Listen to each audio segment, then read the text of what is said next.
Salam IHSG, investor harus selalu gembira. Sobat investor, kita lanjut untuk seri dividen investing yang pada kesempatan ini kita sudah masuk di seri yang ketiga membahas dividen investing. Untuk kali ini bahasan kita adalah saham-saham yang rutin bagi dividen sekaligus juga memiliki catatan return on equity average 3 tahun yang cukup bagus, serta dilihat dari PE ratio-nya masih murah di harga sekarang ini, yang kita fokuskan pada saham-saham yang small caps atau market cap-nya kecil.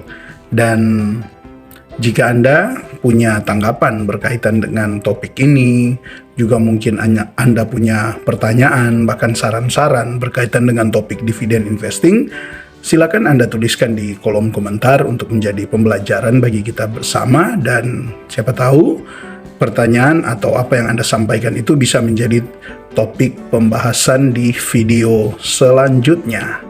Oke, langsung saja kita akan mulai. Kita akan men-screening saham-saham dengan market cap kecil untuk menemukan saham-saham yang rutin bagi dividen dengan PE ratio-nya masih murah dan juga return on equity-nya bagus di 3 tahun terakhir ini.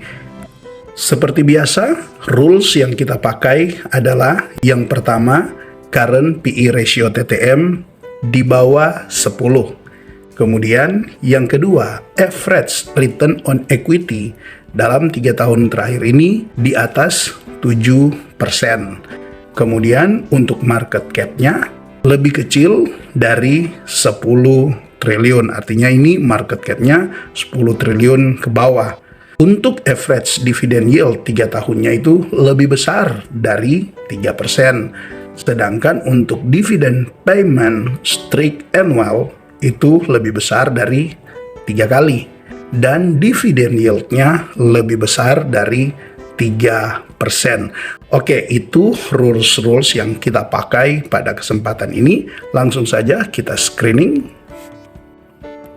Nah, bisa Anda lihat di sini ya, ada setidaknya kita menemukan 24 saham market cap kecil yang rutin membagi dividen. Lihat dari PE ratio-nya untuk TTM, dia masih tergolong murah, dan juga secara return on equity-nya dalam 3 tahun terakhir ini cukup bagus di atas 7% rata-ratanya. Nah, seperti Anda lihat di sini ada beberapa saham ya, 24 saham, ada MPMX, TOTL, MLPT, LPIN, TB, Nelly, Indi, TBLA, KKGI, LTLS, PSSI, KMDS, SMDR, FIS, GHON, Tugu, Unik, WIIM, BC, ERA,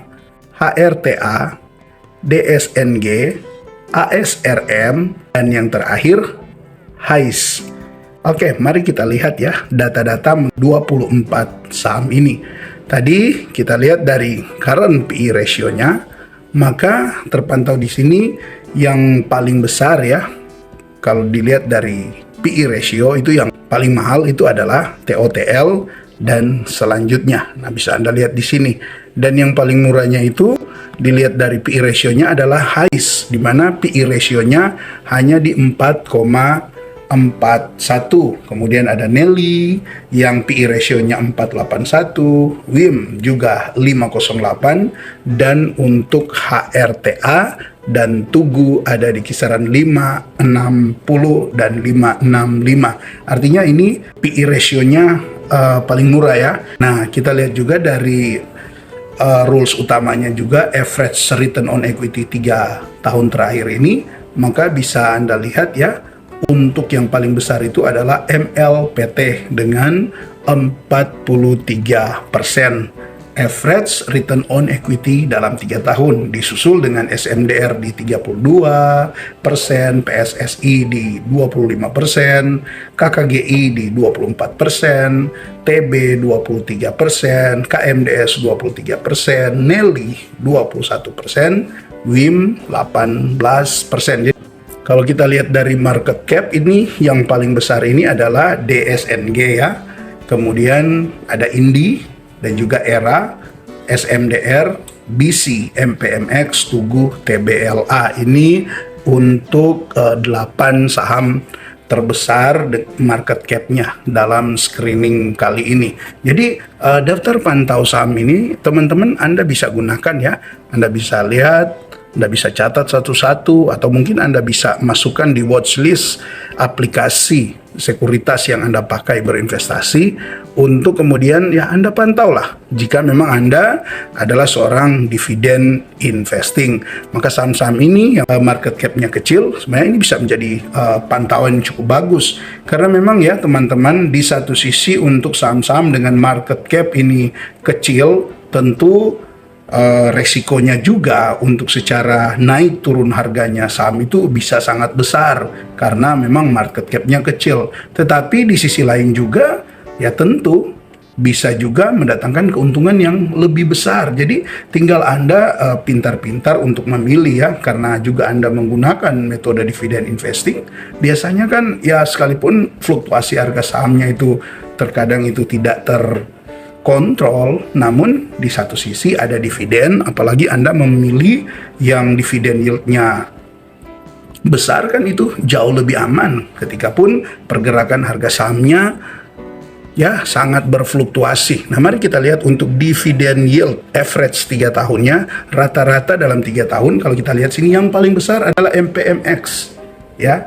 MPMX di sini dia rata-rata dividennya dalam 3 tahun terakhir ini ada di 14%, kemudian TOTL di 12%, MLPT di 11%, dan LPIN di 9,8%, dan TB di 8,8%, dan selanjutnya.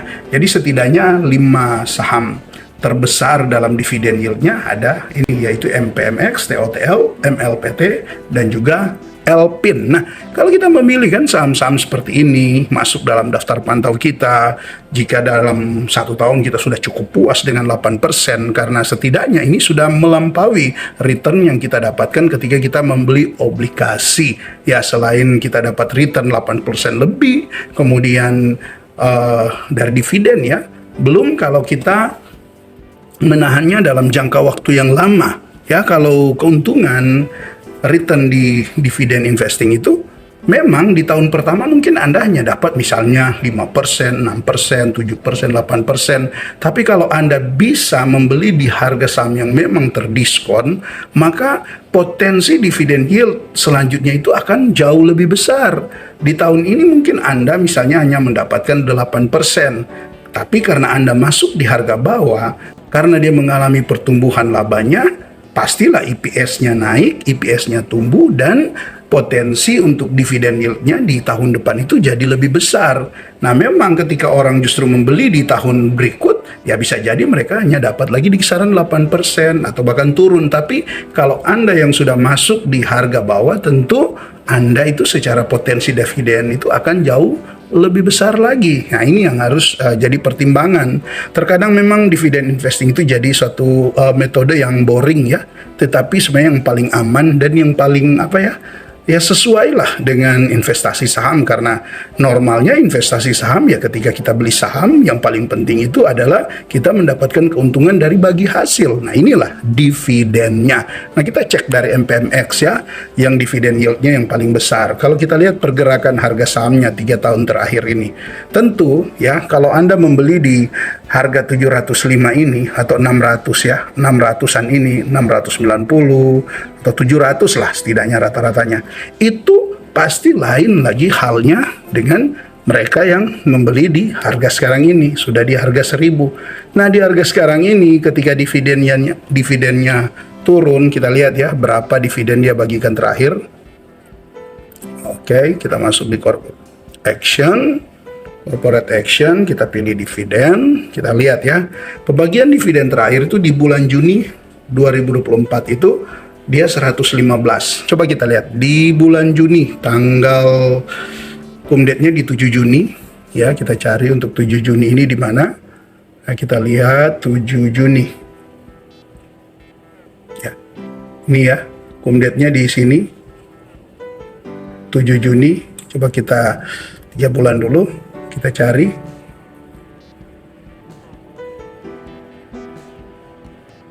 Oke, dia kumdetnya di sini di 1060, harganya 1060.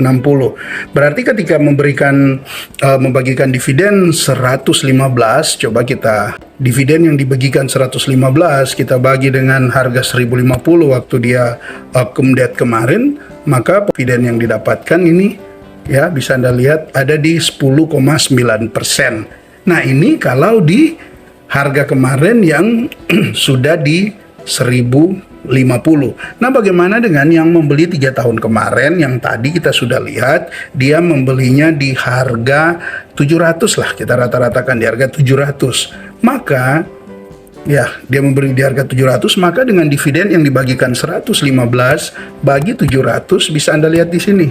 Ya, dia dapat dividen 16,4%. Jauh berbeda kan?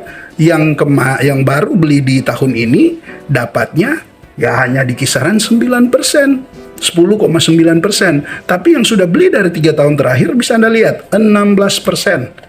Ya, 16,4%. Inilah keuntungan dalam menggunakan metode dividend investing. Makanya kita sudah lihat tadi untuk average dividend yield MPMX ini di 3 tahun terakhir itu ada di angka kisaran berapa tadi? 14%. Nah, ini ya teman-teman jadi menarik. Maka kembali lagi di daftar yang tadi kita sudah screening di 24 saham ini, Anda tinggal memilih saja ya. Nggak usah buru-buru, analisa dengan matang, kemudian Anda pilih mana yang masih punya prospek ya, seperti MPMX ini, apakah masih punya prospek, kemudian Anda lihat juga apakah